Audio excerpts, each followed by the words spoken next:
اور فرمایا کہ جو شخص میت کو کفنائے گا، لا کے کفن پہنائے گا، اللہ کریم اس کو جنت کا جوڑا پہنائیں گے۔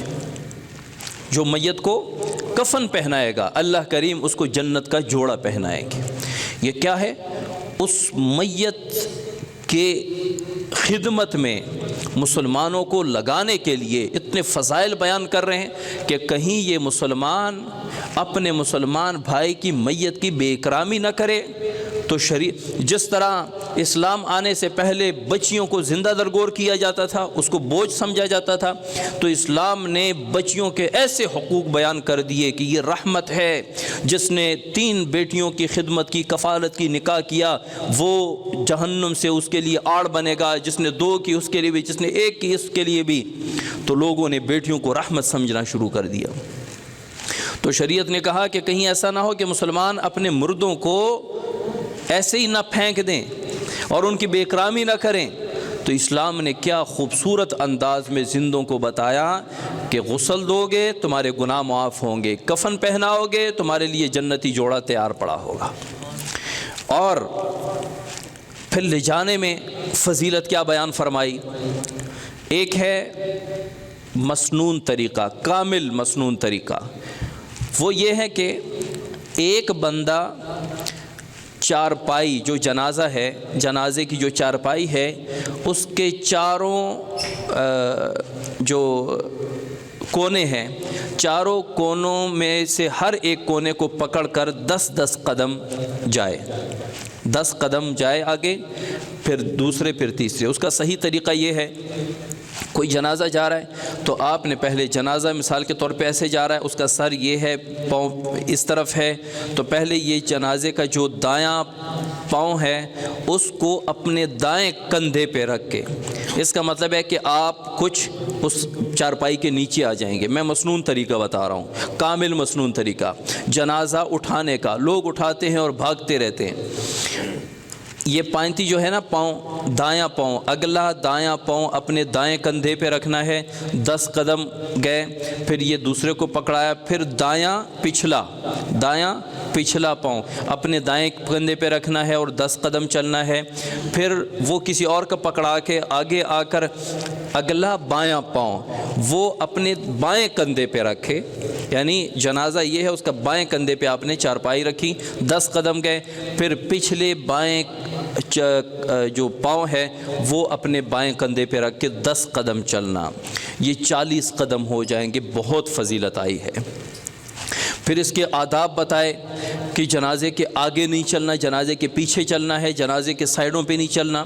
جب جنازہ جا رہا ہو تو خاموشی سے ذکر کرتے ہوئے جانا ہے۔ یہ کلمہ شہادت یہ کوئی شرعی طریقہ نہیں ہے، ہر ایک نے سیکھا ہے، جیسے ہی جنازہ اٹھے کلمہ شہادت۔ مسنون طریقہ یہ ہے کہ جنازے کو خاموشی کے ساتھ لے جانا ہے، نہ بہت تیز چلنا ہے کہ جنازے میت کو حرکت ہو، نہ بہت سست چال چلنا ہے، ہلکا سا تیز جنازے کو لے کے جانا ہے، ہلکا تیز جنازے کو لے کے جانا ہے۔ اور بعض جگہ ہم نے دیکھا ہے کہ لوگ بازار میں بیٹھے ہوئے جنازہ نکل رہا ہے تو سارے اس کے ادب کے لیے احترام میں کھڑے ہو جاتے ہیں۔ جو لوگ جنازے کے ساتھ جا رہے ہیں یا جانے کا ارادہ ہے وہ تو کھڑے ہو سکتے ہیں، جو نہیں جانا چاہتا وہ بیٹھے رہیں گے۔ یہ وہ مکروہ ہے گزرتے ہوئے جنازے کے لیے کھڑا ہونا نہیں ہے۔ اگر ارادہ ہے جنازے کے ساتھ جانے کا تو پھر آپ کھڑے ہو سکتے، پیچھے چلنے کو کہتے ہیں، نہ آگے نہ سائڈوں پہ۔ ہاں، قبرستان دور ہے، آپ گاڑی میں ہیں اور جنازے کے پیچھے چلتے چلتے ایک رش بن رہا ہے تو آپ آگے جا کے قبرستان پہنچ سکتے ہیں۔ اور تیسرا اور ایک ادب یہ ہے کہ جب تک جنازے کو کندھوں سے اتار کر زمین پر نہیں رکھتے تب تک آس پاس جو لوگ جنازے کے ساتھ ہیں ان کا بیٹھنا منع ہے، وہ کھڑے رہیں گے جب تک اس جنازے کو رکھا نہ جائے۔ یہ اسلام ایک میت کو پروٹوکول دے رہا ہے، تو زندوں کو سمجھے کہ کتنا اللہ تعالیٰ نے نوازا ہے اعزاز و اکرام سے۔ پھر یہ نہیں کہ بس جنازے تک فضائل تھے، ہم نے غسل دے دیا ثواب کما لیا، کفن دے دیا ثواب کما لیا، جنازے کے ساتھ چلے گئے ثواب کما لیا، نہیں۔ جب قبر میں رکھنا ہے اور قبر میں رکھنے کے ساتھ 3 یہ بلکہ جنازہ، اب جنازے کے لیے تیار ہو گئے، جنازہ پڑھنا ہے۔ حضور صلی اللہ علیہ وسلم فرماتے ہیں کہ جس نے کسی مسلمان کا جنازہ پڑھا اس کو 1 قیرات ثواب ملے گا، 1 قیرات، اور جس نے جنازہ بھی پڑھا اور دفن تک ساتھ رہا اسے 2 قیرات ثواب ملے گا، اور 1 قیرات جو ہے وہ احد کے پہاڑ کے برابر ہے، یعنی احد کے پہاڑ کے برابر ثواب آپ کے اعمال نامے میں لکھا جائے گا اگر آپ نے کسی مسلمان کا جنازہ پڑھا۔